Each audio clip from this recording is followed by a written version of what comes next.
Jinoyatchilikning oldini olish va uni fosh etishda sud ekspertiza tadqiqotlari natijalari muhim ahamiyatga ega hisoblanadi. Global davrda jinoyat olamida ham yangi usullar paydo bo'lmoqdaki, bu soha oldiga yangi savollarni qo'yyapti. Huquqshunoslar tahliliga ko'ra, ayni paytda hujjatlarni qalbakilashtirish bilan bog'liq jinoyat ishlari deyarli barcha sohalarda kuzatilmoqda. Respublika sud ekspertizasi markazining hujjatlar kriminalistik ekspertizasi laboratoriyasida ayni shu yo'nalishda tadqiqotlar olib boriladi. Hozir shu xususda.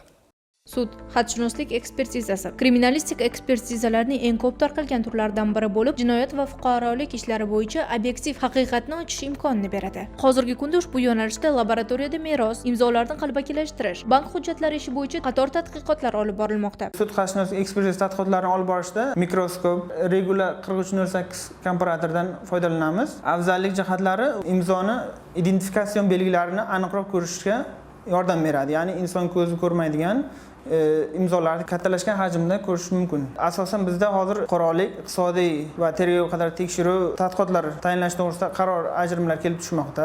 Fuqarolarimiz kelayotgan murojaatlarda asosan o'sha shartnomalarda yoki misol uchun fuqarolik sudlaridan keladi, ishdan bo'shash to'g'risida arizalarni men imzo qo'ymaganman, men yozmaganman deb murojaat qilib keladi. O'shanda tekshiramiz. Ya'ni imzo o'zi tomonidan bajarilganmi yoki boshqa shaxs tomonidan taqlid qilib bajarilganmi yoki o'zi bajarib ataylab, ya'ni o'zgartirganmi o'zining imzosini. Mutaxassislarning ma'lumot berishicha, imzo va yozuvlarning haqiqiy yoki soxtaligini aniqlaydigan uskuna dunyoda yo'q. Ularni aniqlash faqat ekspertning bilimi va tajribasi, tahlillarni solishtirish usullari orqali amalga oshiriladi. Tadqiqot o'tkazish uchun esa 10 kundan 1 oygacha vaqt kerak bo'ladi. Sababi, ekspert faqat faktlarga asoslangan to'g'ri javobni berishi lozim. Mazkur laboratoriyaga fuqarolarning o'zlari ham ekspertiza natijalarini tayyorlash bo'yicha ariza bilan murojaat qilmoqdalar.